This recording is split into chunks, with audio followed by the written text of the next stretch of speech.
पावसाळ्याचे दिवस असूनही गरम होत होतं. म्हणून मी बादली भरून थंड पाणी घेतलं. हातपाय धुवून मस्त ताजीतवाने झाले. मग आरशासमोर उभी राहून हलकासा मेकअप करत होते. आरशात स्वतःकडे पाहिलं की मनात एकच प्रश्न उभा राहत असे. माझा रंग असा सावळा का आहे, गोरा का नाही? रंग गोरा होण्यासाठी मी अनेक घरगुती उपाय केले. महागड्या क्रीम्स वापरून पाहिल्या, पण काहीच फरक पडला नाही. शेवटी हे सत्य मी स्वीकारलं की माझा रंग जन्मापासून आहे, तो तसाच राहणार. बरं असो. संध्याकाळची वेळ होती. मी स्वयंपाकघरात जेवणाची तयारी करत होते. साधारण 7 वाजले असावेत. आज सकाळीच जोरदार पाऊस झाल्यामुळे शेतात जाता आलं नव्हतं. म्हणून ठरवलं की संध्याकाळी अंधार पडायच्या आधीच स्वयंपाक लवकर आटोपून ठेवावा. 7:30 पर्यंत जवळजवळ सगळं काम उरकलं होतं. मोबाईल चार्जिंगला ठेवलेला होता. इतक्यात अचानक बेल वाजली. मी घाईघाईने तो घ्यायला गेले, पण तोपर्यंत कॉल कट झाला. मनात विचार आला, ह्यावेळी कोणाचा फोन असेल? पाहिलं तर माझ्या आईचा कॉल होता. मी लगेचच तिला कॉल बॅक केला. आई फोन उचलताच म्हणाली, कशी आहेस आरती? जेवण झालं का तुझं? अगं आई, नाही अजून. थोड्या वेळात जेवण करणार आहे. आई म्हटली, अगं माझ्याकडे एक आनंदाची बातमी आहे. मी उत्सुकतेने विचारलं, काय बातमी आहे? सांग की. अगं, अमयचं लग्न निश्चित झालं. मी आनंदाने म्हणाले, खूप छान. खरं सांगते का आई? अगं हो आरती. आई पुढे सांगू लागली, काल अमयला पाहण्यासाठी पाहुणे आले होते. त्यांना अमय आवडला आणि घरदार देखील आवडलं. आज दुपारीच त्यांचा कॉल आला. ते बोलले की मुलगा पसंत आहे. आई, मग काय ठरवलं पुढे? अगं, पुढच्या हप्त्यातच साखरपुडा ठरवला आहे, 5 तारखेला. मी आनंदाने म्हणाले, अच्छा, होय का? खूपच छान बातमी दिलीस ग आई. अगं माधुरी, जावई बाप्पू आणि तू 4 तारखेला येऊन जा. होय नक्कीच. अगं बाबांची तब्येत कशी आहे? अमय कुठे आहे? तो बाहेर गेला आहे. तुझ्या बाबांची तब्येतही अगदी छान आहे. मग आम्ही थोडा वेळ एकमेकींशी बोलत राहिलो. नंतर आईने फोन कट केला. भावाच्या साखरपुड्याच्या बातमीने माझा आनंद अगदी गगनाला भिडला. आता माझं मन खूप उत्साहित झालं. मला वाटायला लागलं की कधी माझे पती घरी येतील आणि मी त्यांना ही आनंदाची बातमी सांगेन की पुढच्या हप्त्यामध्ये साखरपुड्याला जायचं आहे. 9:15 वाजता माझे पती बाहेरून घरी आले. ते जसे घरात आले, मी त्यांना हातपाय धुण्यासाठी गरम पाणी दिलं. त्यानंतर टॉवेल हातात दिला. ते फ्रेश झाले.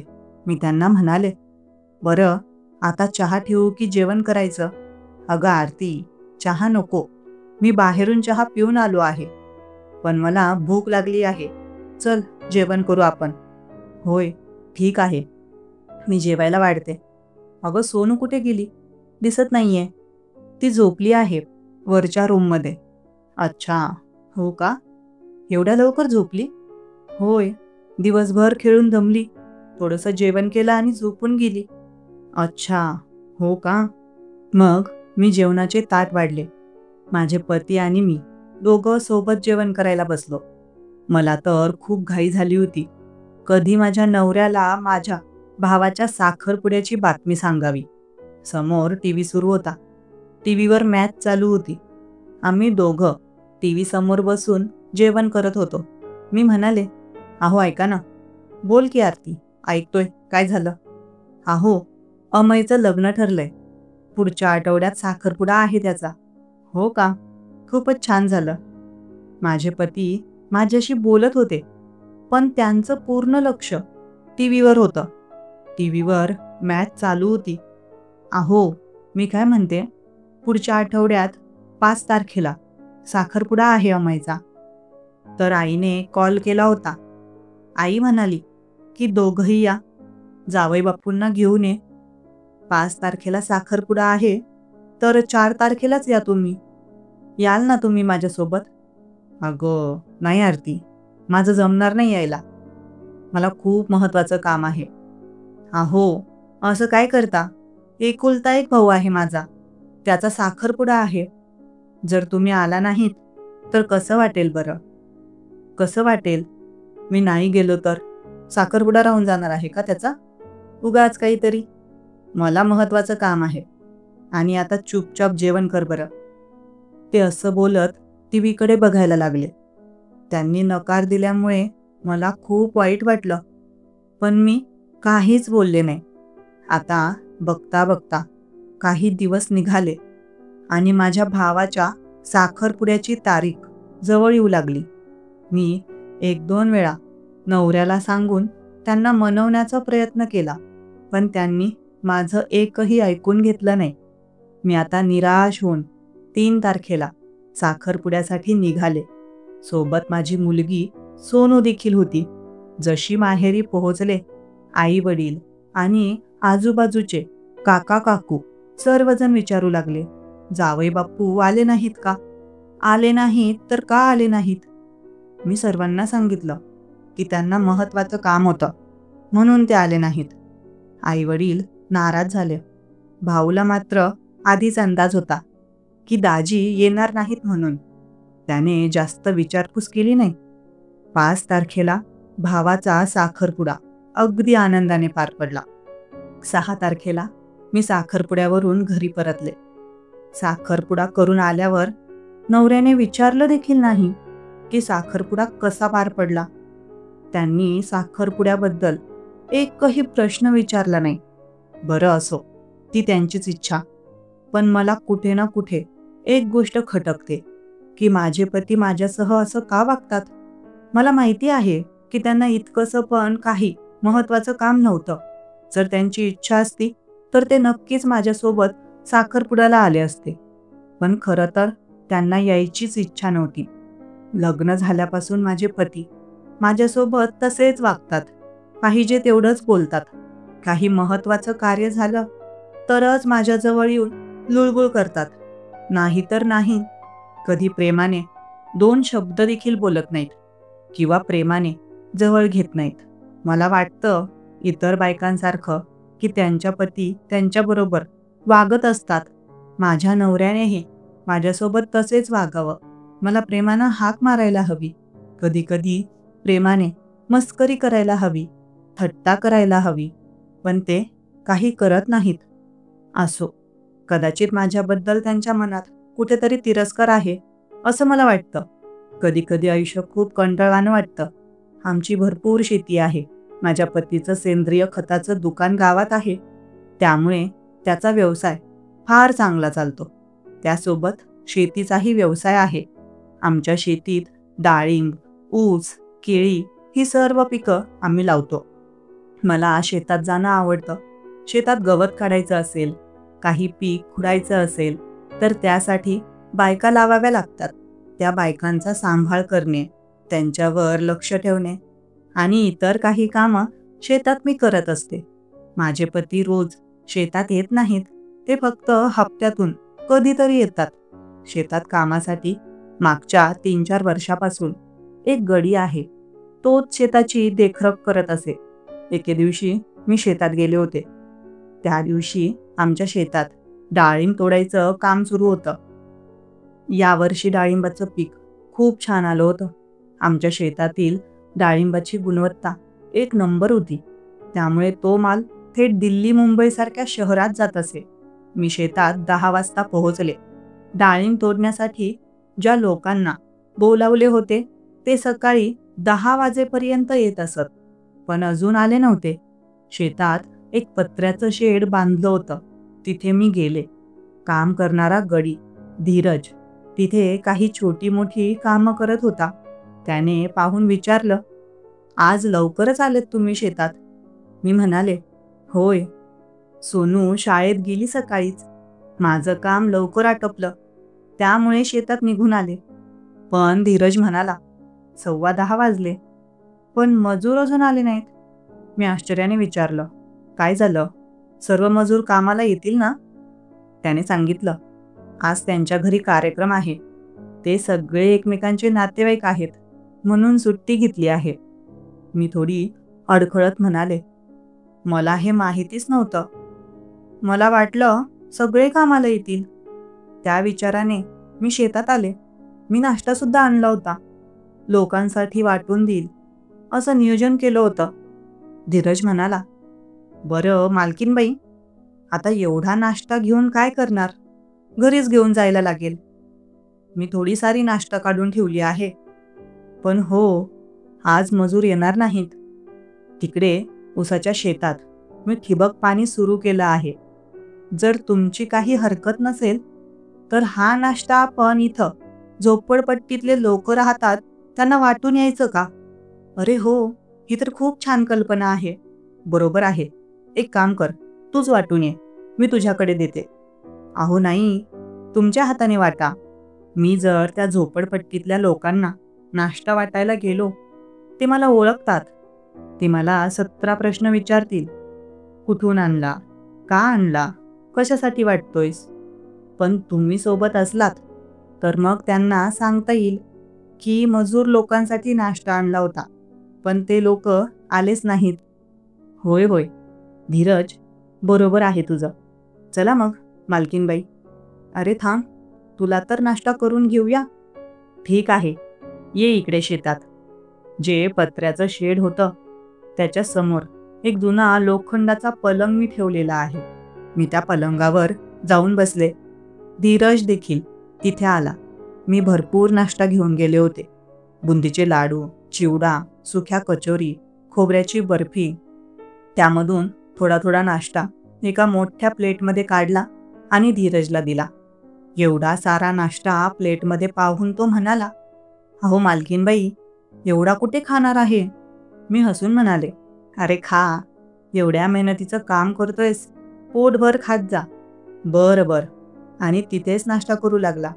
धीरज, तू नाश्ता कर, तोपर्यंत मी तिकडून शेताकडून फिरून येते. मग मी डाळिंबाच्या शेताकडे गेले. शेतात डाळिंबाची बाग खूप सुंदर फुलली होती. बाजूला उसाचे शेत देखील होते. विहिरीजवळ गेले. विहिरीमध्ये डोकावून पाहिलं तर तिथं पाणी खूप छान होतं. विहिरीच्या बाजूला मी काही फुलझाडं लावली होती. त्या झाडांना सुंदर फुले आली होती. मोगऱ्याची फुले, काही झेंडूची फुले. मी एका मोगऱ्याचं फूल तोडलं आणि त्याचा सुवास घेतला. अतिशय सुंदर सुवास होता. डाळिंबाच्या बागेजवळ गेले. एका झाडाजवळ उभा राहिले. वर पाहिलं तर लाल लाल मोठं मोठं डाळिंब लागले होते. एक डाळिंब हाताने तोडून घेतलं आणि फोडलं. आतमध्ये खूप छान लाल लाल डाळिंबाच्या बिया होत्या. त्याचा चव घेतली. अतिशय गोड आणि चविष्ट होते. मग थोडा वेळ तिथेच मी डाळिंबाच्या शेताकडे म्हणजे बांधावर इकडे तिकडे फिरत राहिले. तेवढ्यात माझ्या कानावर जोराने आवाज ऐकू आला, अहो मालकीनबाई, अहो मालकीनबाई. आता माझ्या लक्षात आलं की धीरज आवाज देत आहे. मी परत डाळिंबाच्या शेताकडून चालत चालत तिकडे पत्र्याच्या शेडकडे आले. चालत चालत पत्र्याच्या शेडजवळ पोहोचले. धीरज म्हणाला, अहो मालकीनबाई, मी तुम्हाला केव्हापासून आवाज देतोय? अरे हो का? मी म्हणाले, मी तिकडे डाळिंबाच्या शेताकडे गेले होते. विहिरीजवळ पाणी सुरू होतं. कदाचित त्यामुळेच मला तुझा आवाज ऐकू आला नाही. बरं चला मग मालकीनबाई, हा नाश्ता तिथे झोपडपट्टीच्या लोकांना वाटून देऊ आपण. होय ठीक आहे, चल. आमच्या पत्र्याच्या शेडपासून झोपडपट्टीचा एरिया फक्त काही अंतरावर होता. धीरज आणि मी चालत चालत तिथं पोहोचलो. तिथे जाऊन नाश्ता कोणाला वाटायचा हे प्रश्न पडू लागले. पण शाळकरी मुलांची मधली सुट्टी झाली होती. वाटतं काही मुलं घराकडे जेवणासाठी येत होती. मग आम्ही त्या मुलांना बोलवायला सुरुवात केली. जे मुलं जवळ येत होते त्यांना मी थोडा थोडा नाश्ता देऊ लागले. जसं लोकांना आणि मुलांना कळू लागलं की इथे नाश्ता वाटत आहे, मग भरपूर गर्दी झाली आणि फक्त 15-20 मिनिटातच सर्व नाश्ता वाटून झाला. पण त्या मुलांच्या चेहऱ्यावर जो आनंद होता ते पाहून मला खूप समाधान वाटलं. नाश्ता वाटून झाल्यावर धीरज आणि मी परत आमच्या शेताकडे आलो. धीरज तिकडे ऊसाच्या शेताकडे पाणी द्यायला निघून गेले. मी तिथेच पत्र्याच्या शेडजवळ इकडे तिकडे फिरू लागले. शेताच्या बांधावर मी काही भेंड्याच्या बिया लावल्या होत्या. आता भेंड्यांची झाडं खूप मोठी झाली होती आणि भेंड्या लागल्या होत्या. मग मी काही भेंड्या तोडायला लागले, पण त्यांना कुठे ठेवायचं ते ठरलंच नव्हतं. माझ्याकडे भेंड्या ठेवायला काही भांड किंवा पिशवी वगैरे नव्हती. मी परत पत्र्याच्या शेडजवळ आले, पण तिथे मला काहीच मिळालं नाही. भेंड्या कशात ठेवायच्या? धीरज कुठे आहे? मी त्याला पाहू लागले. धीरजला विचारले, त्याच्याजवळ एखादी पिशवी असेल का? त्याने कुठे ठेवली असेल तर तो मला देईल. मी धीरजला आवाज दिला, अरे धीरज, कुठे आहेस? तो तिकडे उसाच्या शेताजवळ होता. त्याने तिकडून मला हात केला. मी आवाज दिल्यामुळे तो चालत चालत माझ्या जवळ आला. काय झालं मालकीनबाई? अरे धीरज, मला या भेंड्या तोडायच्या आहेत. भेंड्या ठेवण्यासाठी एखादी पिशवी हवी होती. तुझ्याकडे पिशवी आहे का? तो म्हणाला, होय, थांबा, आणतो. तो पत्र्याच्या शेडमध्ये गेला आणि एका मिनिटात परत आला. हातात एक प्लास्टिकची पिशवी होती. ही घ्या मालकीनबाई. अरे वा, तू तर लगेच पिशवी आणलीस. होय, कधी कधी कामी येते ना, त्यामुळे मी सांभाळून ठेवली होती. मग मी परत त्या भेंड्यांच्या झाडांकडे आले आणि भेंड्या तोडू लागले. जवळजवळ 1 किलो भेंड्या तोडल्या होत्या. पिशवी भरली होती. भेंड्या तोडून झाल्यावर शेडजवळ आले आणि तिथेच काही वेळ बसले. डाळिंबही घरी घेऊन जावं असं वाटलं, पण जास्त ओझं होईल म्हणून डाळिंब घेऊन जाण्याचा निर्णय कॅन्सल केला. दुपार झाली. मला भूक लागली होती. नाश्ता तर सर्व वाटून दिला होता. आता काहीच नव्हतं खायला. दुपारच्या वेळेस धीरज तिकडून ऊसाच्या शेताकडून शेडजवळ आला आणि म्हणाला, मालकीनबाई, मला तर भूक लागली आहे. तुम्हाला नाही लागली का भूक? मी काहीच बोलले नाही. त्याने शेडमध्ये ठेवलेला त्याचा जेवणाचा डब्बा बाहेर काढून आणला आणि त्या लोखंडाच्या पलंगावर ठेवला. विहिरीकडून त्याने पाण्याचा एक हंडा भरून आणला होता. तो हात धुतला आणि म्हणाला, चला मालकीनबाई, जेवण करूया. माझ्यासोबत भूक लागली असेल ना? नको, नाही लागली अजून. मी म्हणाले, मी मुद्दामच म्हटलं. उगाच त्याच्या डब्यातून खायचं का? दिवसभर शेतात काम करतोय. त्याचं पोट नाही भरलं तर काम करण्याचं मन लागणार नाही. अरे धीरज, तू जेवण करून घे. मला घरी काम आहे, जाते मी. अहो मालकीनबाई, थोडं तरी खा. नको रे, घरी जाऊन करेन. उद्या मजूर लोक कामाला येणार आहेत ना? होय, येतील ना मालकीनबाई. ठीक आहे, चल मग. मी आता माझ्या घराकडे निघाले. सोबत त्या भेंड्या घेऊन आले. माझी सासू आणि माझी मुलगी सोनू बाहेर ओट्यावरच बसल्या होत्या. मी जशी घराजवळ पोहोचले, माझी मुलगी सोनू धावतच आली आणि मला बिलगली. मी तिला 2 डाळिंब आणले होते. त्यापैकी 1 डाळिंब फोडला आणि तिला खायला दिला. सासू जवळ आल्या आणि त्यांना दुसरं डाळिंब दिले. सासूबाई म्हणाल्या, आरती, डाळिंब खूप छान आले आहेत ग शेतात. होय सासूबाई, मी बोलले. सासूबाई पुढे म्हणाल्या, एखाद्या दिवशी तुम्हाला पण घेऊन जाईल मी शेतात. अगं नको बाई, आता या वयात मला चालायला जमत नाही. सासूबाई असं म्हणाल्या. अहो सासूबाई, हळूहळू जाऊ ना आपण एखाद्या दिवशी, बरं वाटेल त्या दिवशी. मी म्हणाले, ठीक आहे, तू म्हणतेस तर जाऊ. आरती, जाऊ एखाद्या दिवशी शेतात. 3-4 वर्ष झालेत शेतात गेलेच नाही. होय का? बरं, ठीक आहे, उद्या घेऊन जाते मग तुम्हाला. शेतात योग्य वाटेल. आरती, असं दोघींनी ठरवलं. मी ठरवलं की संध्याकाळी मस्तपैकी भेंडी मसाला बनवायचा. त्यानंतर घरातली बाकीची कामे सोडून मुलीला थोडं अभ्यासाबद्दल विचारलं. संध्याकाळी 6 वाजता स्वयंपाकाला लागले. मस्त भेंडी मसाला, पुऱ्या, कढी आणि मसाले भात असा स्वयंपाक केला. 8-8:30 वाजले संध्याकाळचे. मी आता माझ्या नवऱ्याची वाट पाहत होते. ते आले की लगेच जेवण करायला बसायचे. माझ्या सासूला आधी जेवण देऊन दिलं. सासू लवकर जेवण करून घेतात.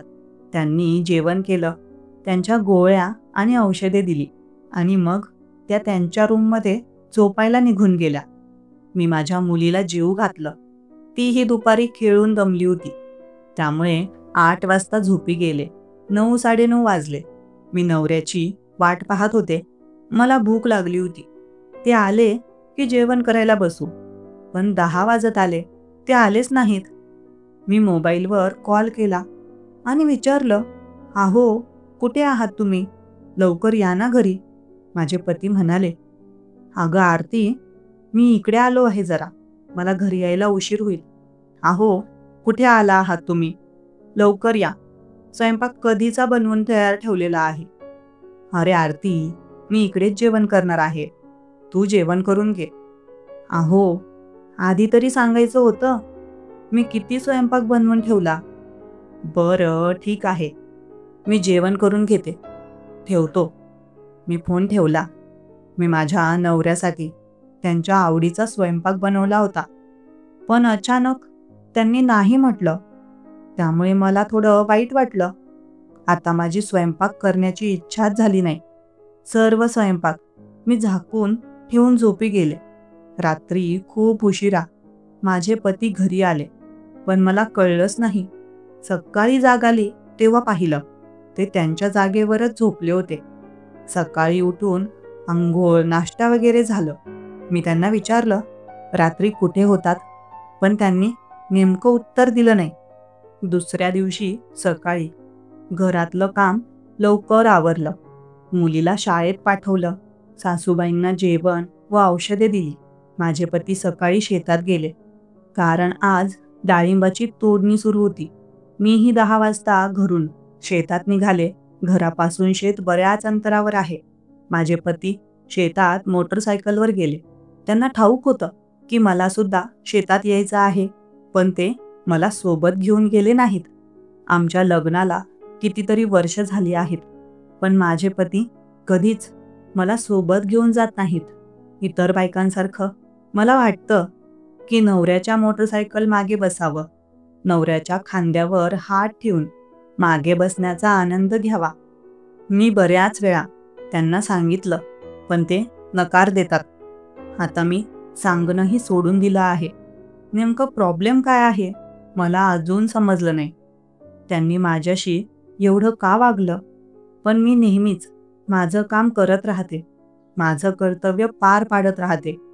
गावातून बाहेर निघून शेताचा रस्ता धरला आणि मनात विचार येऊ लागले. काल रात्री माझे पती एवढ्या उशिरा घरी आले. ते कुठे गेले असतील? त्यांचे बाहेर एखाद्या बाईशी काही गडबड तर नाही ना? असे अनेक विचार शेतात जाताना माझ्या मनात चालू होते. शेतात जात असताना रस्त्यात आमच्या गल्लीमध्ये राहणारी सुनीता काकू भेटली. सुनीता काकूचं शेतही आमच्या शेताकडेच होतं. तिच्यासोबत गप्पा मारत मारतच शेतात गेले. मी शेतात पोहोचले. पत्र्याच्या शेडजवळ गेले. तिथूनच आजूबाजूला लांबवर पाहिलं तर शेतात मजूर लोक आले होते. डाळिंबाच्या शेताकडे काही लोक दिसत होते. माझ्या नवऱ्याची मोटरसायकल तिथेच शेडच्या जवळ लावलेली होती. मी तिथेच ठेवलेल्या लोखंडाच्या पलंगाजवळ गेले. चप्पल तिथे काढून दिली. शेडजवळ जाऊन थोडं पाणी प्यायले आणि आता डाळिंबाच्या शेताकडे गेले. आज बरेच मजूर आले होते. डाळिंबाची तोडणी सुरू होती. धीरज त्या लोकांसोबत राहून त्यांच्याकडून काम व्यवस्थितपणे करून घेत होता. मला शेताबद्दल खूप काही फारशी माहिती नव्हती, कारण रोज मी शेतात येत नसे. पण आता मागच्या काही दिवसांपासून मी दररोज शेतात येऊ लागले होते. शेताबद्दल थोडीफार माहिती मला होऊ लागली. शेतात आले की डोक्यातले विचार निघून जायचे. अगदी मन मोकळं वाटायचं. शेतातलं मनमोकळं वातावरण मनाला अगदी प्रसन्न करून टाकायचं. मग त्या डाळिंब तोडणाऱ्या मजुरांसोबत मीही थोडंफार काम करू लागले. डाळिंबाची कॅरेट इकडे तिकडे ठेवणे, कोणाला काही लागलं तर त्याला आणून देणे, विहिरीजवळ जाऊन मोटारही सुरू केली आणि उसाच्या शेताला पाणी लावून दिलं. दुपारी 3-4 वाजेपर्यंत शेतातच होते. दुपारी डाळिंब तोडणीचं काम उरकलं. मोठ्या गाड्या देखील शेताच्या कोपऱ्यावर रोडवर येऊन उभ्या राहिल्या. सर्व डाळिंबाचे कॅरेट गाड्यांमध्ये लोड करण्यात आले. एकदा वजन देखील मोजून घेतले. संध्याकाळी 4:30 वाजता डाळिंबाच्या गाड्या मार्केटमध्ये रवाना झाल्या. धीरज अगदी सर्व काम सांभाळून घेत असे. त्याला कामाबद्दल संपूर्ण माहिती होती. त्यामुळे माझ्या नवऱ्याला अजिबात काही करावं लागत नव्हतं. 4:30 वाजता डाळिंबाच्या गाड्या मार्केटकडे निघाल्या आणि आता मीही घराकडे आले. दिवस तसेच पुढे जात होते. दिवसेंदिवस माझ्या आणि माझ्या नवऱ्याच्या मधलं अंतर वाढत चाललं होतं. मी त्यांना आनंदात ठेवण्याचा, प्रसन्न करण्याचा सर्व प्रयत्न करायचे, पण कदाचित माझ्या छोट्या मोठ्या प्रयत्नांना त्यांना कधीच पसंती नव्हती. मीही आता जास्त प्रयत्न करणं सोडून दिलं. एकदा संध्याकाळी मी माझ्या मुलीला अभ्यासाबद्दल शिकवत होते. स्वयंपाक झाला होता. माझे पती बाहेरून आले आणि म्हणाले, "अरे आरती, जेवण वाढ, मला खूप भूक लागली आहे बरं." ते म्हणाले. मी त्यांना जेवण वाढलं आणि त्यांनी जेवण करायला सुरुवात केली. मला भूक लागली होती, पण त्यांनी मला काहीच विचारलं नाही. "आरती, तू पण माझ्यासोबत जेवण कर. तुझं जेवण झालं का की बाकी आहे?" असं काहीही विचारलं नाही. जेवण करत असताना माझी मुलगी तिथेच खेळत होती. तिला एक बाहुली होती. ती खेळत असताना म्हणाली, "मम्मी, बघ ना, माझी बाहुली किती सुंदर आहे, किती गोरी. तू पण किती काळी आहेस मम्मी." माझ्या नवऱ्याने ते ऐकलं आणि हसायला लागले. मला मात्र मुलीवर राग आला. पण असो, ती लहान आहे, तिला काय कळतं. माझे पती तेव्हा म्हणाले, "सोनू बाळा, इकडे ये." माझी मुलगी त्यांच्याजवळ जाऊन बसली. त्यांनी तिच्या डोक्यावरून हात फिरवत म्हणाले, "सोनू, तुला गोरी मम्मी हवी आहे का? दुसरी छानवाली, अगदी सुंदर, तुझ्या बाहुलीसारखी?" "होय पप्पा, अशी सुंदर बाहुली सारखी गोरी मम्मी आणा." सोनू म्हणाली, "बरं ठीक आहे, आणू. काळजी करू नकोस तू." "होय पप्पा." माझे पती म्हणाले. मग ती परत खेळायला लागली. माझ्या नवऱ्याने जे काही बोललं ते मस्करीत नव्हतं, हे मला चांगलं कळत होतं. त्यांच्या ताटातील भाजी आणि पोळी संपली होती. मी आता त्यांना भाजी आणि पोळी वाढायला गेले, तेव्हा ते म्हणाले, "बघ ना आरती, सोनू काय म्हणत होती, पप्पा, दुसरी चांगली गोरी मम्मी आणा." मी मात्र त्यांना काहीच उत्तर दिलं नाही. त्यांना जेवण वाढलं. मी परत किचनमध्ये जाऊन स्वयंपाकघर साफ करू लागले. माझे पती असे म्हणाले, त्यामुळे मला खूप वाईट वाटलं. पण काय करणार, त्यांना काही उलट उत्तर देखील देऊ शकत नव्हते. तर मी काही बोलले असते तर ते सहन करत नसत. सध्या पुरुषप्रधान संस्कृती आहे ना, पुरुषांना जे हवं ते बोलू शकतात, पण स्त्री मात्र तिच्या मनाप्रमाणे बोलू शकत नाही आणि वागू तर मुळीच शकत नाही. आता मात्र दिवसेंदिवस माझ्या मनात शंका वाढू लागली. कदाचित मी माझ्या नवऱ्याला आवडत नाही, त्यामुळे ते माझ्यापासून लांब राहण्याचा प्रयत्न करतात. पण जर असं होतं तर मग लग्न कशासाठी केलं? मला पाहूनच तर लग्न केलं नाही का? माझ्या भावाचं लग्न आलं. भावाच्या लग्नाला देखील माझे पती आले नाहीत. मी त्यांना खूप विनंती केली. माझ्या आईवडिलांनाही खूप वाईट वाटत होतं. त्यांचे एकुलते एक जावई मुलाच्या लग्नाला आले नाहीत. माझ्या पतींना खूप महत्त्वाचं काम असल्याचं म्हणत होते, पण खरं तर त्यांना यायचंच नव्हतं. असं नाही की सासरवाडीला त्यांना मान सन्मान मिळत नाही. माझे आईवडील, भाऊ सगळे त्यांचे स्वागत करायचे, पण तरीही एवढ्या महत्वाच्या कार्यक्रमात, भावाच्या लग्नाला माझे पती आले नाहीत. लग्नात मी एकटीच होते. बऱ्याच जणांनी मला विचारलं, आरती, तुझा नवरा लग्नाला आला नाही का? दिसत नाही कुठे. मी प्रत्येकाला उत्तर देत दमले होते. भावाच्या लग्नात मला पाहिजे तसा आनंद घेता आला नाही. सतत एकच विचार डोक्यात घोळत होता. माझे पती भावाच्या लग्नाला आले नाहीत. काही जणांनी तर अशी कुजबूज केली, आरती आणि तिच्या नवऱ्याचं पटत नाही का? त्यांचं भांडण झालं आहे का? भावाचं लग्न करून मी सासरी परतले. घरीही मला जास्त करमत नसे. त्यामुळे मी काम आवरलं की शेतात निघून जात असे. एके दिवशी माझं काम वगैरे आवरलं आणि मी सकाळी 10 वाजल्यावर घरून शेतात निघाले. शेतात जाताना जेवणाचा डबा सोबत घेतला, कारण सकाळी घरी मला जेवण केलेलं नव्हतं. त्यामुळे ठरवलं की शेतात मस्तपैकी जेवण करेल. शेतातील वातावरण खूप छान असतं. शेतात गेल्यावर भूक देखील लागते आणि जेवण करण्याची इच्छा निर्माण होते. शेतात पोहोचले. पत्र्याच्या शेडजवळ जाऊन झाडाला डबा बांधून ठेवला. पाहिलं तर आज शेतात कोणी मजूर आले नव्हते. धीरज, जो आमच्या शेतात काम करणारा गडी आहे, तो फवारणी करत होता. शेतात कोथिंबीर, मेथीची भाजी लावलेली होती. जाऊन थोडी कोथिंबीर तोडली, मेथीची भाजी तोडली, भेंड्या होत्या त्या देखील तोडल्या. आता दुपारी 1 वाजत आला आणि मला भूक लागली. जेवायला बसले. धीरज तिकडे काम करत होता. मला वाटलं त्यालाही भूक लागली असेल. मग मी माझ्या डब्यातून एका प्लेटमध्ये थोडं थोडं जेवण वाढून घेतलं आणि बाकी ठेवून दिलं. आज छान जेवण बनवून आणलं होतं. भूक होताच जेवण चविष्ट वाटत होतं. जेवण करत असताना धीरज तिथं येताना दिसला. त्याने माझ्याजवळ येऊन विचारलं, अहो मालकीनबाई, आज तुम्ही शेतातच जेवण करत आहात का? करायला नको का? मी म्हणाले, तसं नाही, पण तुम्ही शेतात नेहमी जेवत नाही ना, म्हणून विचारलं. अरे, आज घाई झाली माझी. बरं, तुझं जेवण झालं की नाही? बाकी आहे. करेल मी थोड्या वेळात. तुम्ही जेवा आरामात. अरे कर ना माझ्यासोबत जेवण.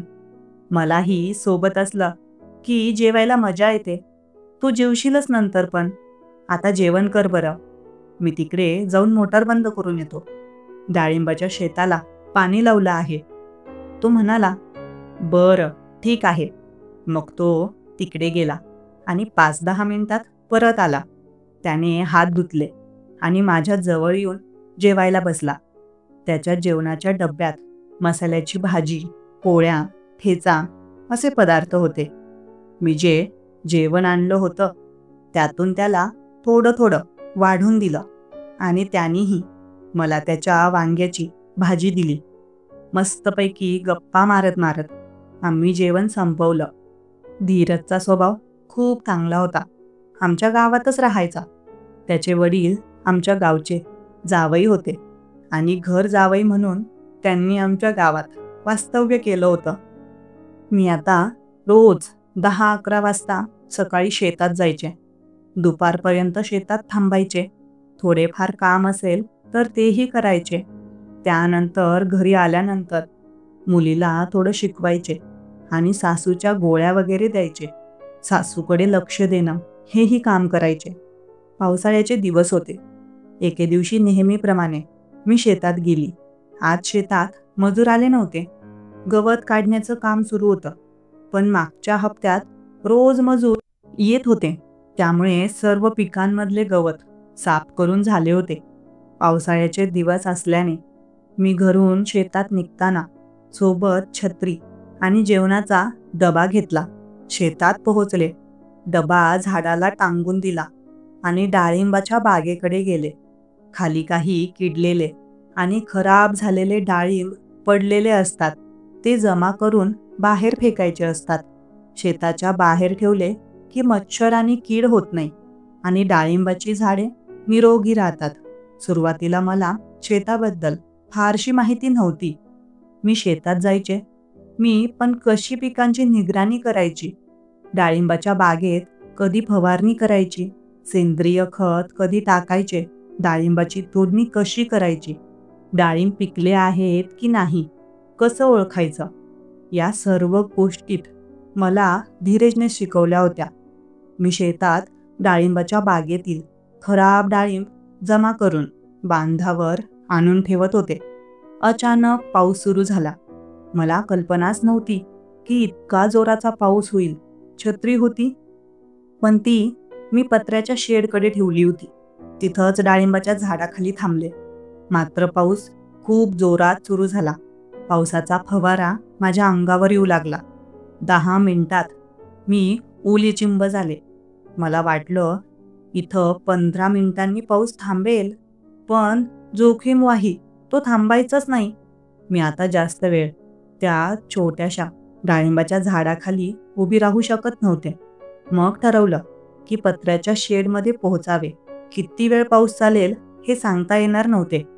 पावसात बांधावर चालत चालत मी पत्र्याच्या शेडकडे निघाले. पाऊस जोरात होता आणि वारा देखील सुरू होता. मी साडीचा पदर खोचला आणि हळूहळू शेडकडे धावत धावत पोहोचले.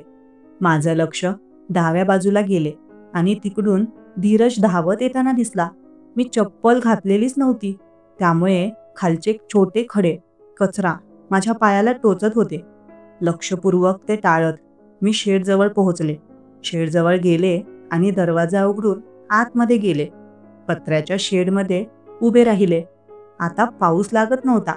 पत्र्याचं शेड खूप मोठं होतं.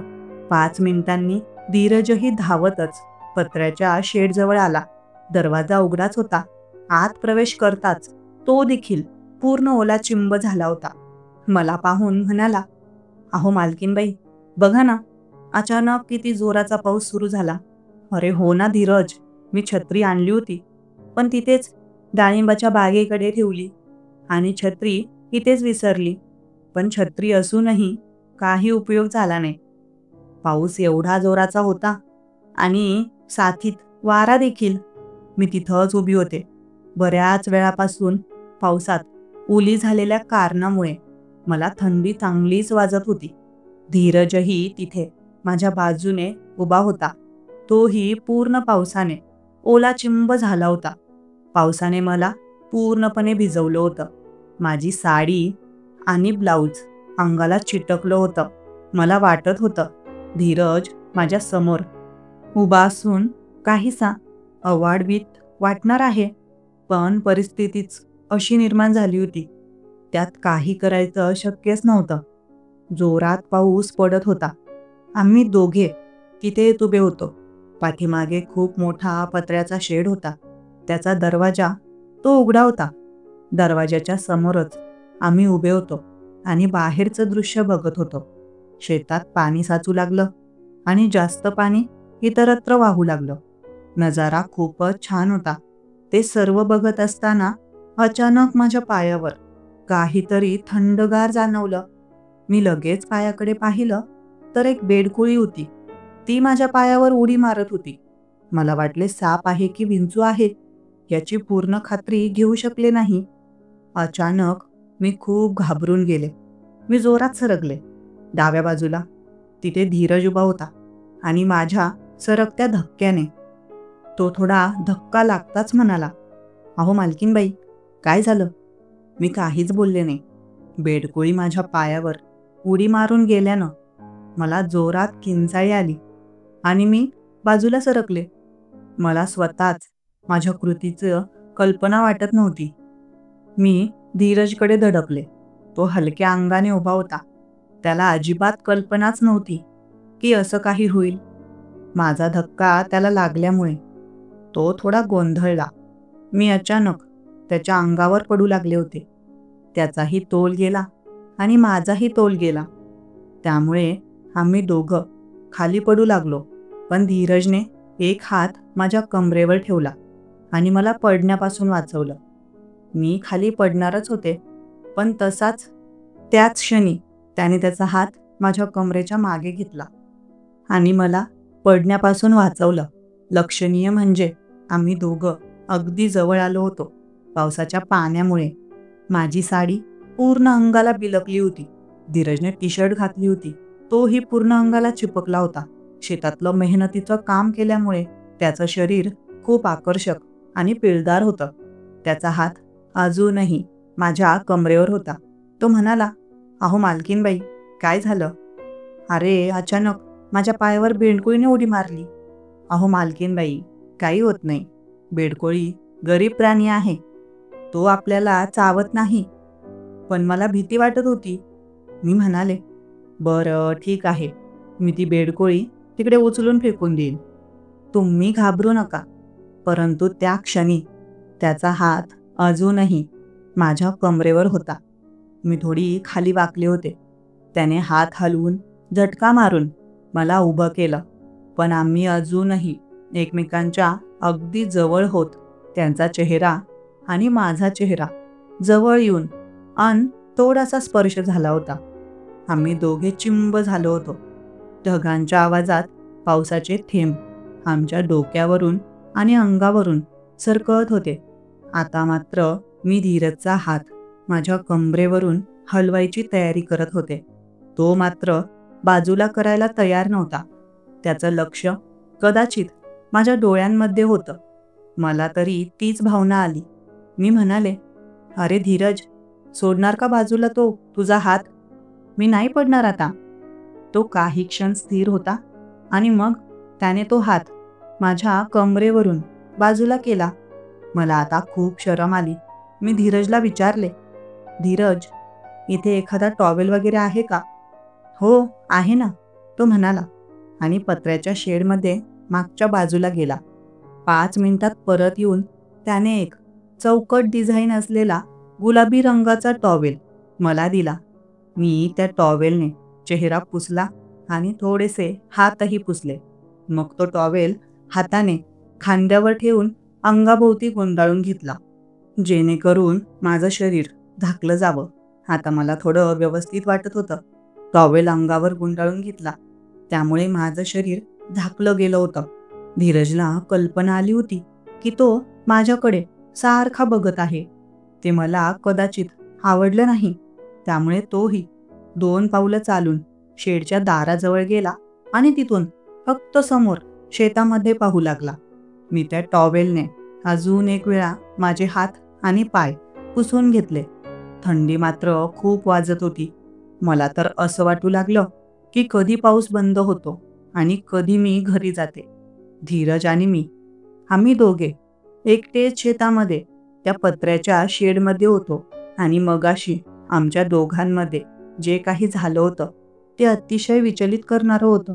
धीरज कितीही स्वभावाने चांगला असला तरी तो एक पुरुष आहे आणि पुरुषाच्या जातीचा भरोसा नसतो. कधी एकट्या स्त्रीला एकांतामध्ये जर त्यांनी पाहिलं तर एखाद्या पुरुषाचा स्वतःच्या मनावरचा ताबा ढासळू शकतो. पण धीरज तसा चांगला आहे. तो तसं काही करणार नाही हे मला ठाऊक होतं.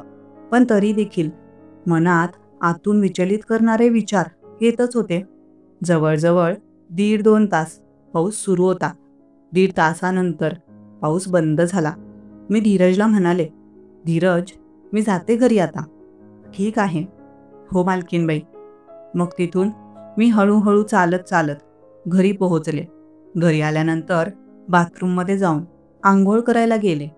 पण धीरज आणि माझ्यामध्ये शेतात जे काही घडलं होतं ते क्षण मला परत आठवू लागले आणि माझं मन अजूनच विचलित होऊ लागलं. काय होत होतं मलाच कळत नव्हतं. फटाफट आंघोळ केली, दुसरी साडी नेसली आणि बाथरूममधून बाहेर आले. मस्तपैकी चहा केला. सासूला आणि मुलीला चहा दिला. मीही सोबत चहा प्यायले. पुढचे काही दिवस मी आता शेतात गेलेच नाही. जवळजवळ 10-12 दिवस शेतात जायचे तर खूप इच्छा होती, पण माहीत नाही शेतात जायला मन तयारच होईना. एके दिवशी संध्याकाळचं आमचं जेवण झालं. मी किचनमध्ये भांडी धुवत होते, तेव्हा माझे पती आले. त्यांचं जेवण बाकी होतं. मी त्यांना म्हणाले, "अहो, एवढा उशीर झाला? आम्ही कधीची तुमची वाट पाहत होतो." "बरं, चला, मी तुम्हाला जेवण वाढून देते. तुम्ही जेवण करून घ्या." "अगं नाही आरती, माझं जेवण झालं आहे." अहो, असं काय करता?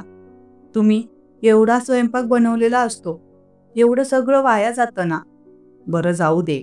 गेलं तर गेलं. वाया. तू टेन्शन घेऊ नकोस. अहो, अन्नाचा असा उपहास करणे योग्य नाही. आपण सगळे पोटासाठीच तर करतो ना हे.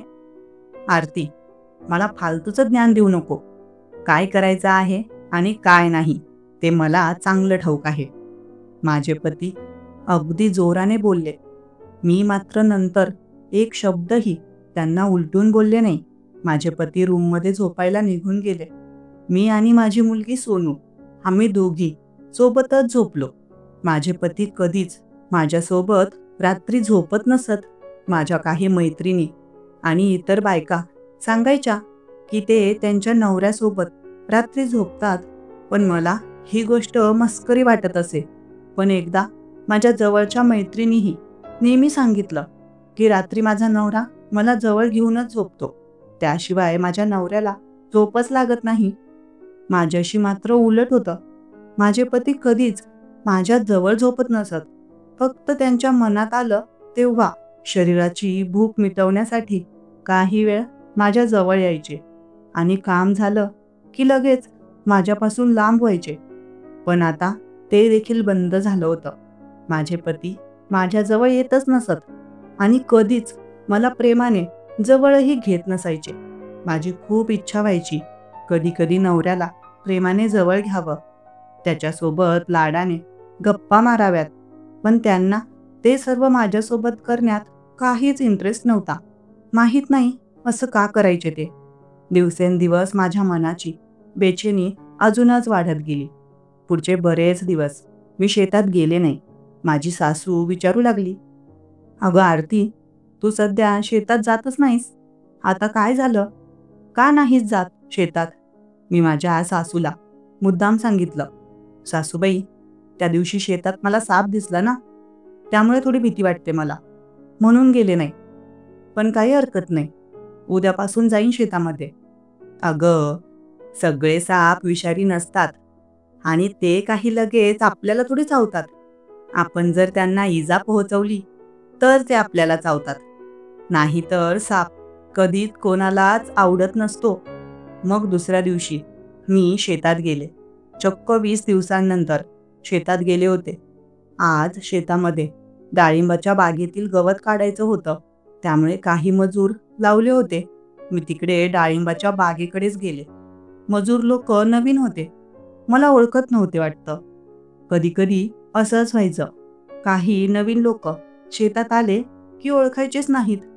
एका बाईने माझ्याकडे पाहिलं आणि ती एकटक पाहू लागली. मला थोडं अवघड वाटलं. ती माझ्याकडे असं पाहत होती, पण कदाचित तिच्या मनामध्ये प्रश्न असेल की मी कोण आहे. मी तिथेच डाळिंबाच्या शेतामध्ये बांधाजवळ उभी होते. त्या बाईने तिथूनच मला विचारलं, अहो ताई, कोण तुम्ही? कोणी हवं का तुम्हाला? काय शोधत आहात?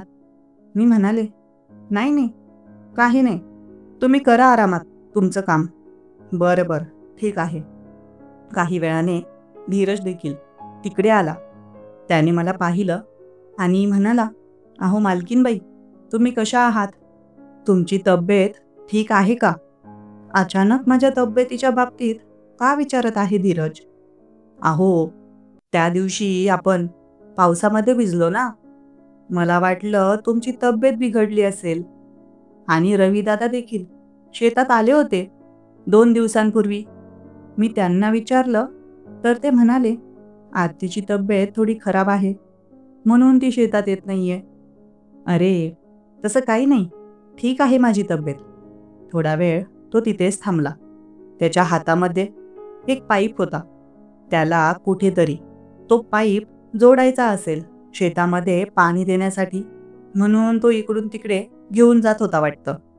तो मग मला म्हणाला, मालकीनबाई, एक सांगू का? होय बोल ना.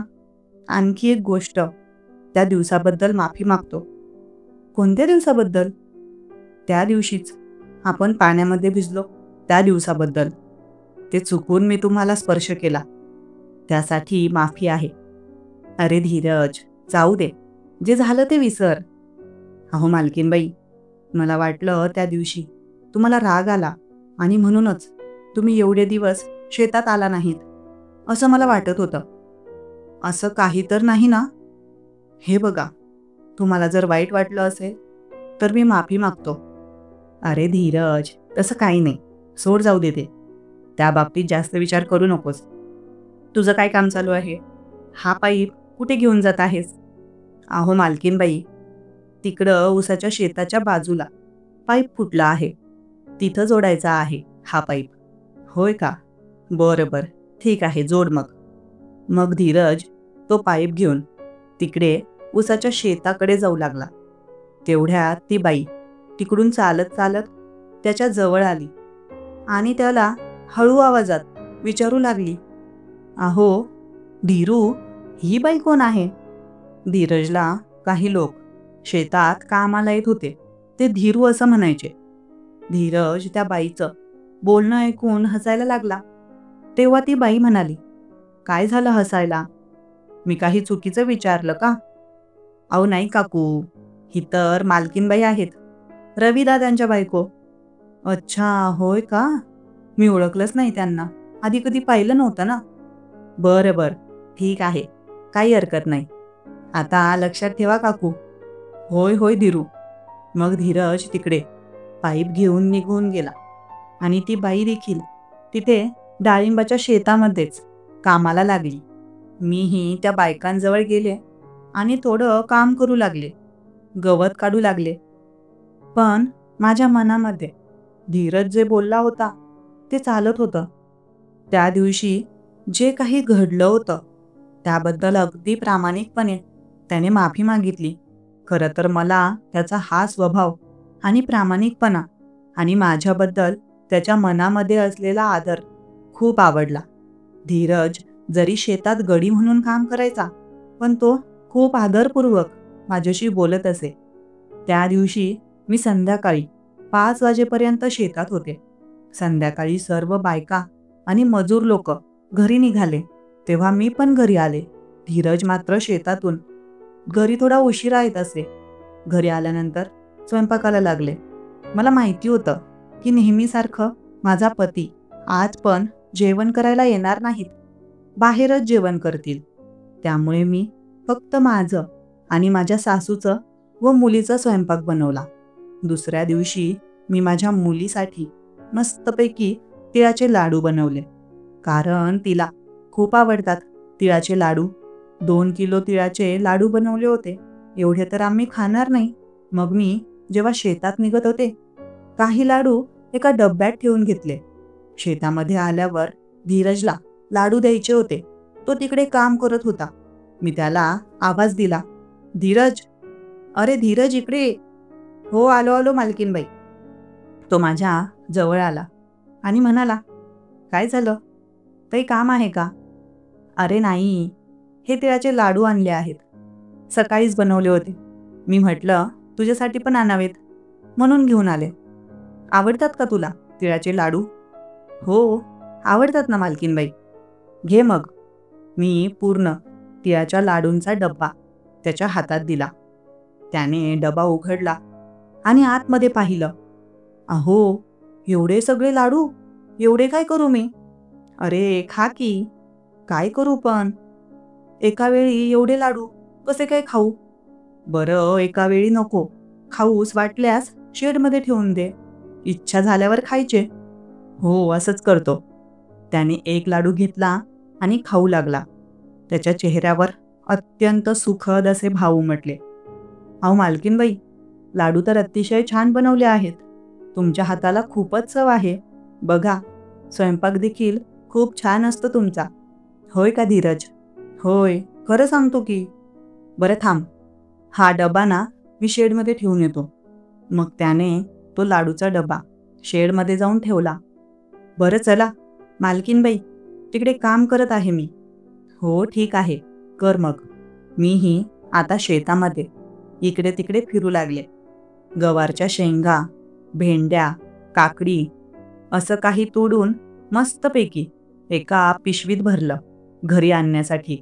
दुपारचे 4 वाजले असतील.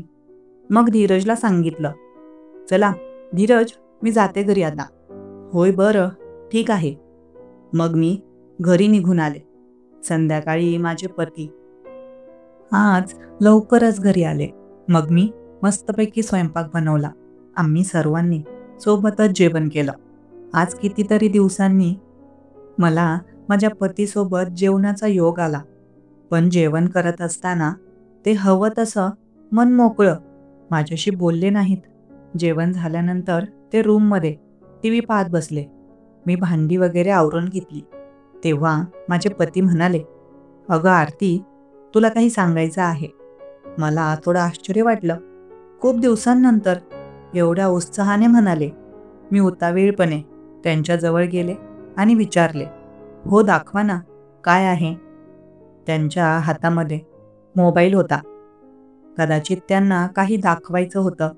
ते थोडा वेळ थांबले आणि मग म्हणाले, "अहो काय झालं? दाखवा ना, काय दाखवत आहेस?" मी उत्सुकतेने म्हणाले, "आरती, हे बघ, मी जे काही तुला किती दिवसांपासून सांगायचं आहे, ते तुला कसं सांगू? समजत नाहीये मला." "अहो बोला ना, एवढा काही विचार करू नका. तुम्हाला जे सांगायचं असेल ते डायरेक्ट सांगून टाका." त्यांनी मोबाईल हातात घेतला, लॉक उघडला, गॅलरी ओपन केली आणि एक फोटो मला दाखवला. "आरती, हा फोटो बघ." त्यांच्या मोबाईलमध्ये एका बाई म्हणा मुलीचा फोटो होता. साडी घातलेली, पण वय जास्त वाटत नव्हतं. कदाचित लग्न झालेलं नसावं. मी विचारलं, "हे कोण आहे?" "तिचं नाव पायल आहे." "हो का?" ते म्हणाले, "पायल ही आपल्या नात्यातलीच एक मुलगी आहे." "अहो हो." मी म्हणाले, "पुढे काय सांगणार होता?" ते शांतपणे म्हणाले, "आरती, मला दुसरं लग्न करायचं आहे." हे ऐकून माझ्या कानांवर विश्वास बसला नाही. "काय?" मी थक्क झाले. "काय म्हणालात? तुम्हाला काय म्हणायचं आहे?" "मला दुसरं लग्न करायचं आहे." हा शब्द कानात पडला की माझ्या पायाखालची जमीन सरकली. काय उत्तर द्यावं, काय बोलावं, काहीच कळेनासं वाटत होतं. "अहो काय बोलत आहात? मी तुमची बायको आहे. मी असताना असं कसं करू शकता? पायलला माझ्याशी बोलणं झाले आहे का? तिला कळलंय? ती तुमच्या लग्नाला तयार आहे? फक्त माझी परवानगी हवी." ते मूक होते. मला काहीच उत्तर नव्हतं. मी दोन्ही पाऊल मागे सरकत किचनमध्ये निघून गेले. मला काहीच कळत नव्हतं. रडायचं, काय करायचं? काही सांगणं कठीण होत होतं. माझ्या डोक्यात दुःखाचं आभाळ पसरलं होतं. माझ्या पतीला दुसरं लग्न हवं. मी ते सहन करू शकले नाही. आतून पूर्णपणे तुटले होते. मी बराच वेळ किचनमध्येच थांबले. मला वाटलं कदाचित ते येतील, पण ते आलेच नाहीत.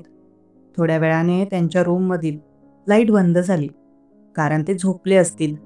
बराच वेळ किचनमध्ये बसून माझ्या डोळ्यातून अश्रू थांबत नव्हते. आईला फोन लावू का? तिला सांगू का? असं मला वाटलं. पण नको, तिला सांगून काय उपयोग? ती फक्त उगाच टेन्शन घेईल.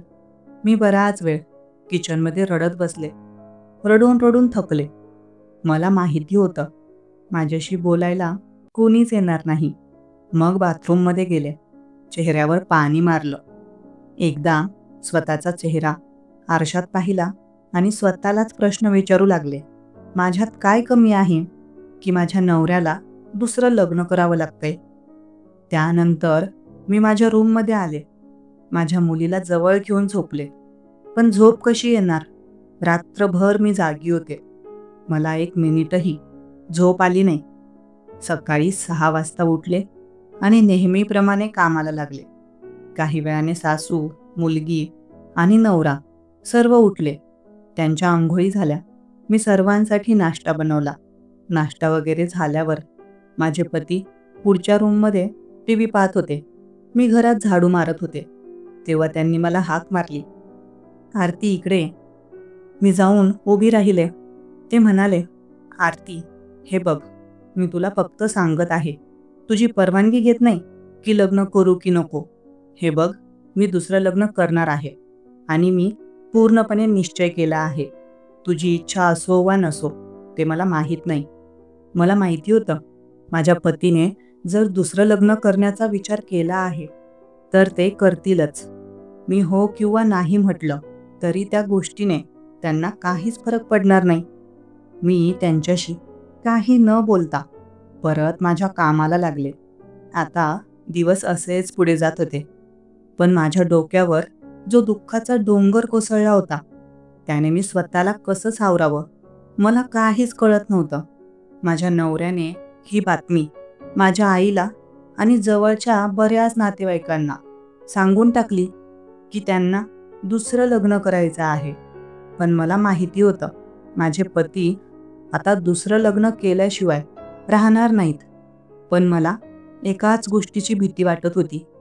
त्यांनी जर दुसरं लग्न केलं तर माझं आणि माझ्या मुलीचं काय होईल?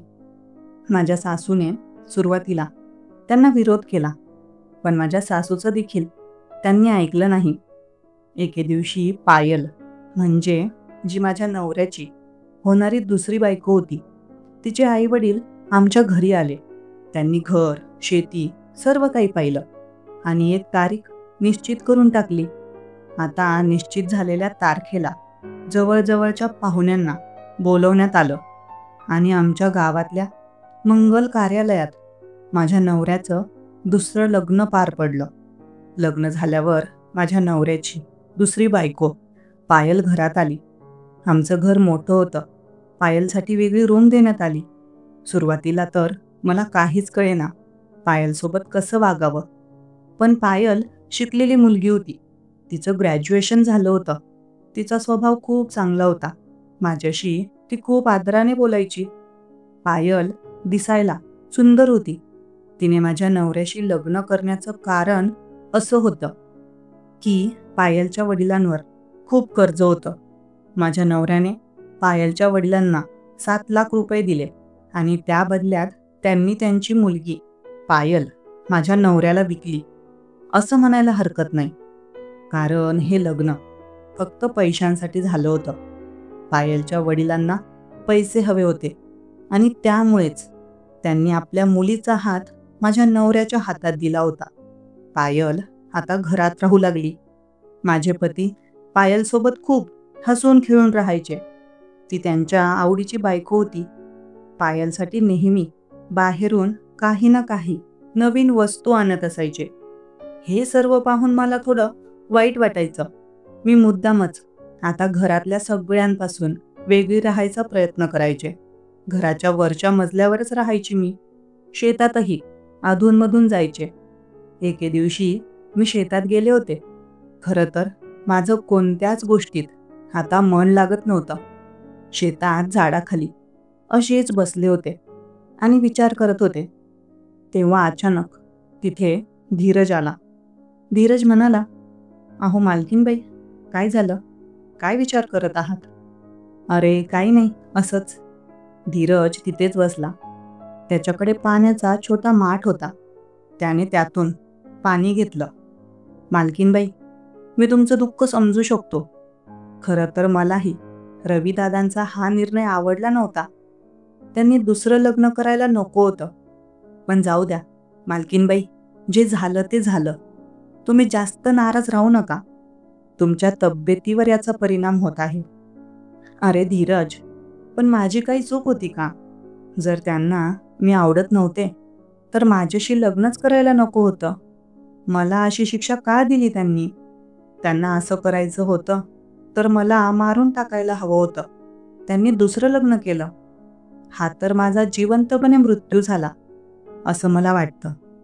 "अरे धीरज, मी काहीच कमी केलं नाही रे. बायकोचं सर्व कर्तव्य पार पाडण्याचा प्रयत्न केला. तरी माझ्या पदरात असं दुःख आलं." "मालकीनबाई, जाऊ द्या. सगळं आपल्या हातात नसतं." धीरजशी बोलत असताना माझ्या डोळ्यातून अश्रू येऊ लागले. "अहो मालकीनबाई, तुम्ही एवढं नाराज होऊ नका आणि असे रडू नका बरं. तुम्हाला रडताना पाहून मला बरं वाटत नाही." धीरज जिथे बसला होता तिथून उठला आणि माझ्या जवळ येऊन बसला. त्याने माझ्या हातावर हात ठेवला आणि म्हणाला, "जाऊ द्या मालकीनबाई, जे व्हायचं ते झालं. असंही पूर्वीच्या काळी बरेच लोक 2 लग्न करायचे. बऱ्याच पुरुषांना 2 बायका असायच्या. आणि मला वाटतं रविदादा तुम्हाला कधीच फरक करणार नाहीत.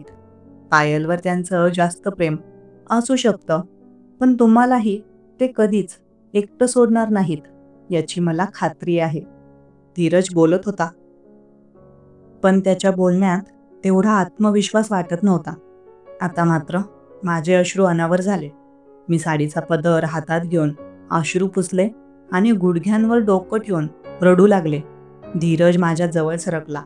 त्याने एक हात माझ्या हातावर ठेवला आणि दुसरा हात माझ्या खांद्यावर ठेवला. तो मला समजावू लागला, जाऊ द्या मालकीनबाई, जे झालं ते झालं. तुम्ही एवढ्या दुःखी होऊ नका. आता मात्र माझं दुःख अनावर झालं. मी धीरजकडे वळले आणि माझं डोकं त्याच्या खांद्यावर ठेवलं. माझ्या डोळ्यातून अश्रू येत होते. अहो मालकीनबाई, तुमची सोनू किती हुशार आणि गुणी आहे. तिच्याकडे बघा ना. तुम्ही सोनूसाठी स्वतःला सांभाळा. जाऊ द्या, पूर्वीच्या काळी बरेच लोक 2 लग्न करायचे.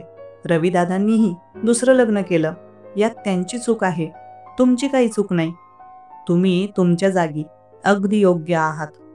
मी धीरजच्या खांद्यावर डोकं ठेवलं आणि रडू लागले. धीरजने त्याचा हात माझ्या पाठीवर ठेवला आणि मला समजवू लागला. मी रडत असताना हुंदके देऊ लागले. त्याच्या खांद्यावर डोकं ठेवून मला खूप बरं वाटलं. बराच वेळ मी तशीच राहिले.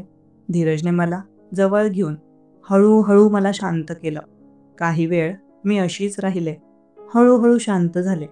तेव्हा आम्ही दोघं एकमेकांपासून वेगळे झालो. धीरजने तिथून पाण्याचा ग्लास भरला आणि मला दिला. हे घ्या पाणी, चेहऱ्यावर मारा आणि थोडं पाणी पिऊन घ्या. मी 2 घोट पाणी पिऊन घेतलं आणि चेहरा धुतला. मग मी तो ग्लास धीरजला परत दिला. अजूनही मी नाराजच होते, पण धीरजने मला थोडं शांत केलं. धीरज म्हणाला, चला मालकीनबाई, तिकडे फिरून येऊ. एका जागी बसून तुम्ही जास्त विचार कराल. तो उभा राहिला आणि मला म्हणाला, चला बरं उभा राहा. मी उठून उभी राहिले. चला मालकीनबाई, तिकडे जाऊ. तुम्हाला पेरू खाऊ घालतो.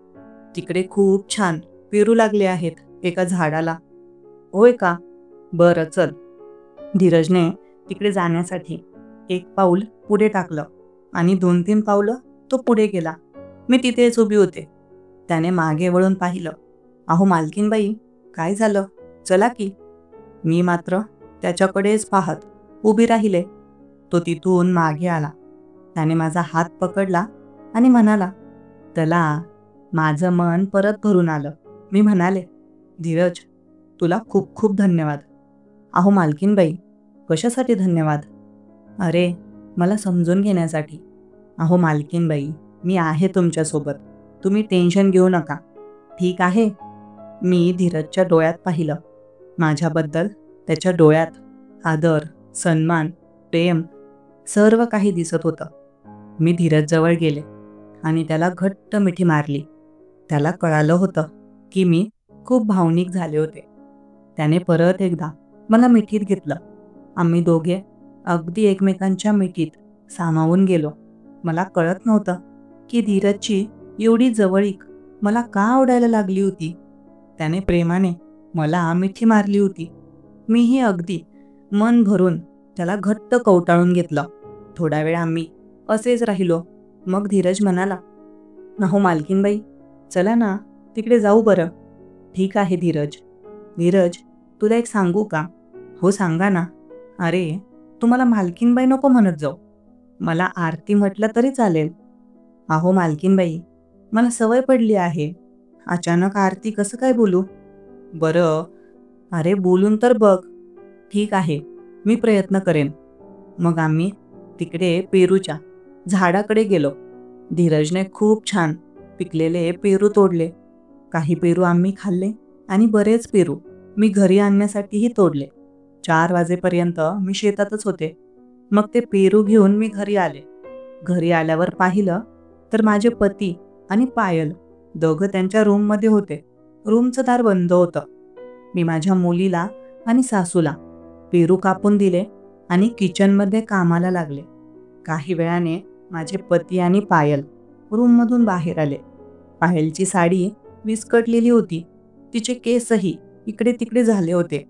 मला बऱ्यापैकी कल्पना आली की माझे पती आणि पायल रूममध्ये काय करत होते. पण मी तो विचार डोक्यातून झटकला आणि माझ्या कामाला लागले. आता दिवस असेच पुढे जात होते. एके दिवशी माझे पती मला म्हणाले, "आरती, तुला एक सांगू का?" "होय, सांगा ना." "आरती, आपलं जे घर आहे तिकडे आदर्श नगरमध्ये, तर तुला हरकत नसेल तर तू तिथे राहतेस का?" माझे पती जे काही बोलले ते ऐकून तर मला धक्का बसला. पण कुठे ना कुठे मला हे योग्य वाटलं. कारण माझे पती आणि पायल दोघे कधी कधी एका रूममध्ये असायचे. एकमेकांसोबत हसून बोलून मस्करी करून राहायचे. हे सर्व मला पाहणं नकोसं वाटायचं. आणि त्यांनी हा विचार सुचवला की मी तिकडे आदर्श नगरात आमचं दुसरं घर आहे तिथे राहायला हवं. हा विचार मला अगदी योग्य वाटला. मी लगेच म्हणाले, "हो, ठीक आहे, चालेल. काही हरकत नाही. राहशील आरती आदर्श नगरात तिकडे?" "बरं, ठीक आहे. आरती, मग मी तिकडे काही सामान मागवून देतो तुला." दुसऱ्या दिवशी माझ्या पतीने मला सांगितलं, "इथून घरातून काही भांडी घे, तुला हवी ती, आणि काही मोठ्या वस्तू म्हणजे फ्रीज, कूलर, पलंग, टीव्ही हे सर्व मी नवीन मागवून देतो तुला." मग माझ्या पतीने धीरजला बोलावून घेतलं त्या दिवशी आणि एका मुलालाही कामाला सांगितलं. त्यांनी काही महत्त्वाचं सामान आदर्श नगरच्या त्या घरामध्ये माझ्यासाठी मागवूनही दिलं. मी दुपारी तिकडे आदर्श नगरच्या घरामध्ये गेले. तिकडे काही व्यवस्था करू लागले. ते घर देखील खूप छान होतं. पण माझ्या पतीने मला असं वेगळं केलं. याबद्दल मला वाईट वाटायचं. पण असो, जे नशिबी आलं ते आपण स्वीकारायला हवं. या विचाराने मी आता त्या घरात राहायला जाण्याचा निर्णय घेतला. दुसऱ्या दिवशी सोमवार होता. त्या दिवशी मी घरातून माझे कपडे आणि मला लागणाऱ्या वस्तू सर्व बांधून घेतल्या. मग माझी मुलगी सोनू आणि मी त्या घरात गेलो. खरं तर माझ्या सासूचं म्हणणं होतं की मी तिकडे राहायला जायला नको. पण माझ्या सासूचं माझे पती काहीच ऐकून घेत नसत. सोमवारच्या दिवशी मी आमच्या आदर्श नगरच्या घरामध्ये प्रवेश केला. सोमवारच्या रात्री तिकडेच स्वयंपाक केला. मी सोनूला खाऊ घातलं. थोडंसं जेवण मीही केलं. पण त्या रात्री मला झोपच आली नाही. दुसऱ्या दिवशी सकाळी घरातल्या काही वस्तू इकडे तिकडे होत्या. त्या मला हव्या तशा रचायला सुरुवात केली. आता मी ठरवून घेतलं की असो, माझ्या नशिबात हेच असेल. ते स्वीकार करून मी त्या घरात आता स्वतःला हिंमत देऊन राहण्याचा निर्णय घेतला. तसं माझा निर्णय घेऊन काही होणार नव्हतं. त्या घरात राहणं माझी मजबुरीच होती असं म्हणायला हरकत नाही. पुढचे काही दिवस त्या घरात मला अगदी वेगळं वाटायचं. पण हळूहळू तिथे राहायची सवय पडली. सोनू शाळेत जायची. आता तिथे माझी सासू राहत नव्हती. त्यामुळे सोनूला सांभाळायला मला शेतात जायचं राहून जायचं. मी सोनूला माझ्या सासूकडे सोडून यायचे आणि मग शेतात जायचे. शेतात गेले की धीरज तिथे असायचा. त्याच्यासोबत बोलायचे, त्याच्यासोबत गप्पा करायचे. मला अगदी खूप छान वाटायचं. धीरज आणि माझं आता खूप जमायला लागलं होतं. मी रोज शेतात जायचे आणि धीरजसाठी काही ना काही नवीन पदार्थ बनवून घेऊन जायचे. माहिती नाही, धीरज आणि माझ्यामध्ये एक वेगळंच नातं निर्माण झालं होतं. एके दिवशी मी शेतात गेले होते. शेतात काही वांग्यांची झाडं लावली होती. त्यांची वांगी तोडली आणि थोडा वेळ तिथेच टाइमपास करत होते. ती वांगी घेऊन मी आता शेतातल्या शेडजवळ येऊ लागले. पण अचानक माझ्या पायाला ठोकर लागली. ठोकर लागल्यामुळे मी तिथेच खाली बसले आणि बिवळू लागले. कारण मला खूप वेदना होत होत्या. तेवढ्यात धीरज तिकडून आला. त्याने मला बघितलं आणि म्हणाला, "अहो, काय झालं?" "अरे काही नाही, माझ्या पायाला ठोकर लागली." "हो का? बरं आरती, तुम्ही चिंता करू नका. बघू द्या बरं मला." तो माझ्या जवळ येऊन बसला. माझ्या उजव्या पायाच्या दुसऱ्या बोटाला ठोकर लागली होती. त्याने अगदी जवळून पाहिलं आणि म्हणाला, "हो, सांभाळून चालायचं की. तुम्हाला तर लागलं आहे. थोडं नख देखील तुटलं आहे तुमचं." "अरे हो ना. हो आरती, एवढा विचार करत जाऊ नका. तुम्ही मनात विचार करत असाल आणि त्यामुळेच असं लागलं तुम्हाला. बरं जाऊ द्या. हळूहळू उठण्याचा प्रयत्न करा." मी आता उठण्याचा प्रयत्न करू लागले. हळूहळू उठून उभी राहिले. चालायला लागले. पण मला चालता येत नव्हतं. तेव्हा धीरज म्हणाला, "अहो आरती, थांबा. मी मदत करतो तुम्हाला." त्याने माझा एक हात पकडला आणि मला सहारा देऊन हळूहळू तिकडे शेडजवळ घेऊन जाऊ लागला.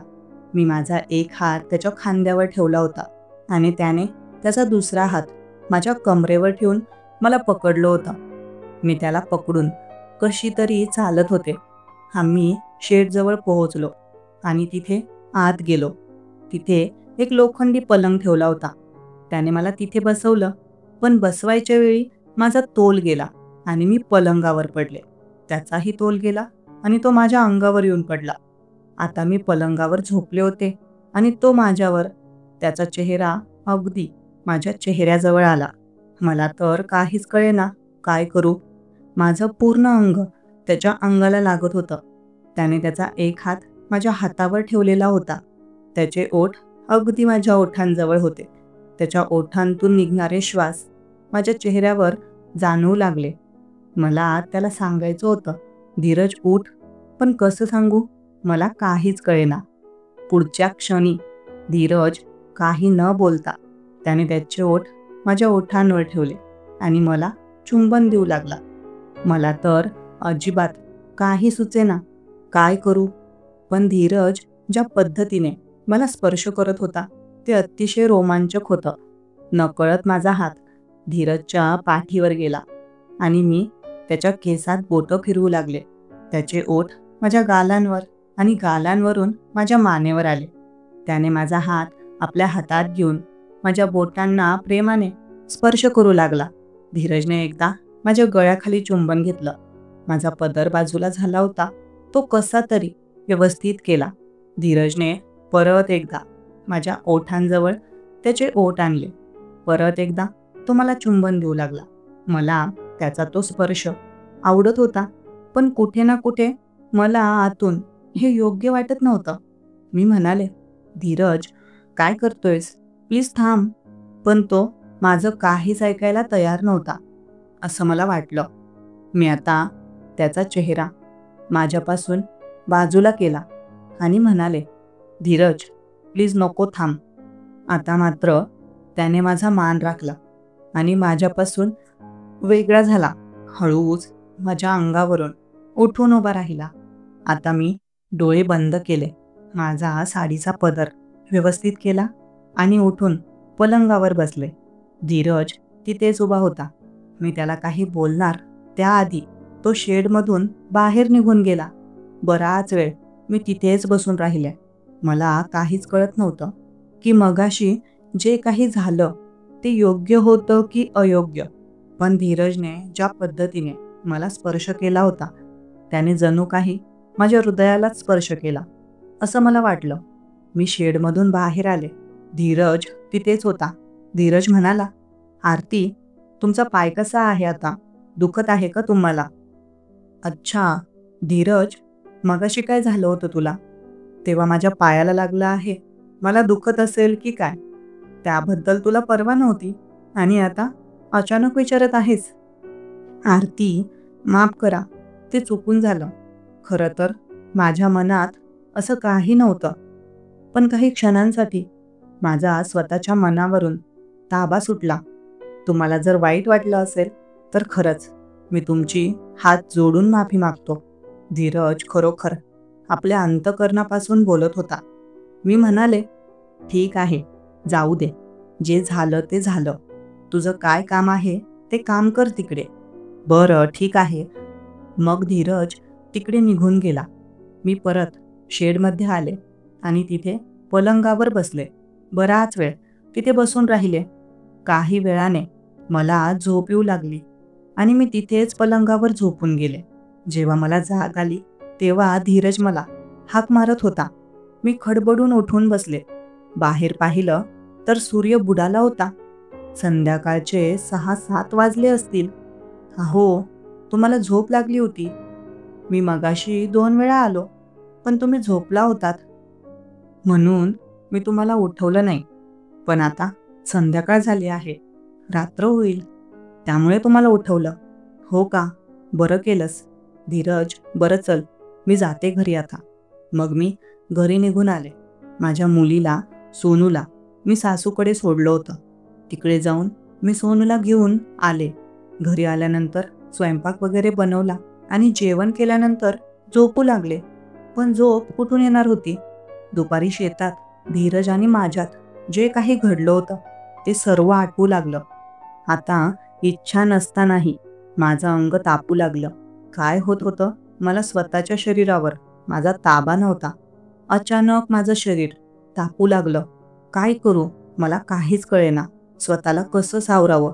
मी कुठेतरी उभी राहिले आणि 2 ग्लास थंडगार पाणी पिऊन घेतलं. मग घरातून बाहेर आले आणि दरवाजाजवळ थांबले. बराच वेळ तिथे थांबले. तेव्हा कुठे शांत झाले आणि मग घरात येऊन झोपले. आता दिवस असेच पुढे जात होते. माझे पती कधी कधी आठवड्यातून किंवा महिन्यातून एखाद्याच वेळी माझ्या घरी यायचे. ते सोनूला भेटायला आले की ते सोनूचे खूप लाड करायचे. सोनूवर त्यांचं खूप प्रेम आहे हे मात्र खरं होतं. एके दिवशी सकाळी माझी अंघोळ वगैरे झाली होती. मी स्वयंपाकाची तयारी करत होते. तेव्हा अचानक माझे पती आले. मी त्यांना पाहून दचकले. कारण एवढ्या सकाळी ते का आले असतील? मला काहीच कळालं नाही. ते घरात येऊन खुर्चीवर बसले. मी त्यांच्याशी बोलले नाही. माझ्या कामात मग्न होते. ते म्हणाले, आरती, इकडे ये. तुला काही सांगायचं आहे. हो, बोला ना. त्यांनी मला त्यांच्यासमोर खुर्चीवर बसायला सांगितलं.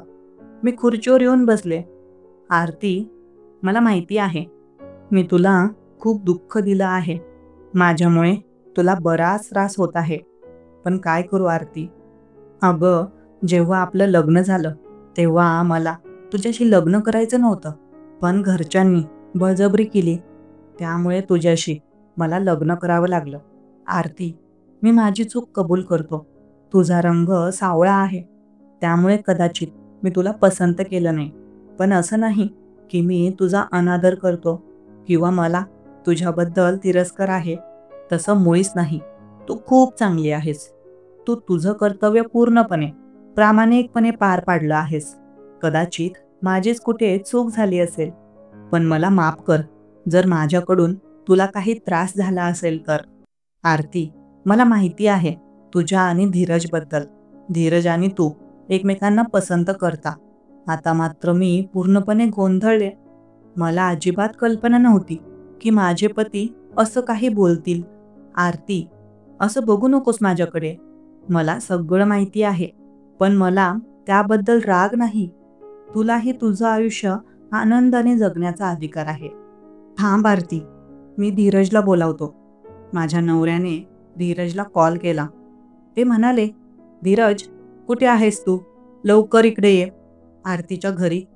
असं बोलून माझ्या नवऱ्याने कॉल कट केला.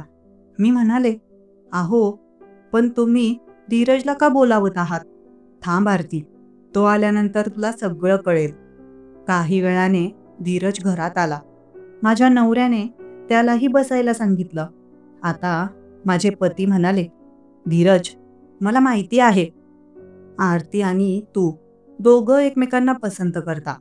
पण याबद्दल मला काही राग नाही किंवा तुम्हा दोघांबद्दल माझ्या मनात तिरस्कार नाही. मला तर आनंदच आहे. माझ्यापासून जे आरतीला मिळणार नाही, धीरज, ते तू तिला नक्कीच देऊ शकतो. धीरज आणि आरती, तुमचा जर होकार असेल तर मी तुमचं लग्न लावून द्यायला तयार आहे. माझे पती जे काही बोलले होते त्यावर मात्र धीरजला आणि मलाही विश्वास बसेना. पण हे सत्य होतं. धीरज आणि मी माझ्या नवऱ्याकडे आश्चर्याने पाहू लागलो. धीरज म्हणाला, अहो रवी दादा, काय बोलत आहात तुम्ही? होय धीरज, मी खरं बोलत आहे. तुमचं काय मत आहे मला सांगा. आणि हो, तुम्ही होच म्हणाल, मला खात्री आहे. धीरज आणि माझ्यासाठी ही खूप आनंदाची बातमी होती. धीरजने माझ्याकडे एकदा प्रेमाने पाहिलं आणि मीही त्याच्याकडे पाहिलं. धीरजला मी आवडायचे हे मला माहिती होतं आणि तोही कुठे ना कुठे माझ्या मनात भरला होता. पण आता आम्ही दोघे एकत्र येण्याचा विचारच मला अतिशय सुखावह वाटला. मी लगेच खुर्चीवरून उभी राहिले आणि लाजतच म्हणाले, थांबा, मी चहा ठेवते. असं बोलून मी किचनमध्ये निघून गेले. आता मात्र माझ्या आनंदाला पारावर उरला नव्हता. माझ्या नवऱ्याने जो काही निर्णय घेतला तो अगदी माझ्या मनासारखा होता. मला माहीत नव्हतं की माझं आयुष्य असं वळण घेईल. मग पुढच्या काही महिन्यांतच माझ्या नवऱ्याने धीरजचं आणि माझं लग्न लावून दिलं. त्यांनी काही जमीन देखील धीरजाने माझ्या नावावर केली. धीरजने माझ्या मुलीला सोनूला देखील स्वीकारलं. गावातल्या बऱ्याच लोकांनी नको त्या चर्चा केल्या, पण बहुतेक लोकांनी धीरज आणि मला मनापासून आशीर्वाद दिले. त्यानंतर मात्र धीरज आणि मी अगदी आनंदाने आणि प्रेमाने एकमेकांसोबत राहू लागलो. मला आयुष्यात जे दुःख बघायला मिळालं होतं ते धीरजने हळूहळू सर्व नाहीसं केलं. त्याने मला खऱ्या अर्थाने बायको म्हणून स्वीकारलं. आता आम्ही सर्व खुश आहोत. मित्रांनो, जर तुम्हाला माझी ही कहाणी आवडली असेल तर लाईक जरूर करा. या कथेबद्दल मला तुमच्या प्रतिक्रिया कमेंट बॉक्समध्ये नक्की कळवा. सदैव आनंदी रहा. धन्यवाद.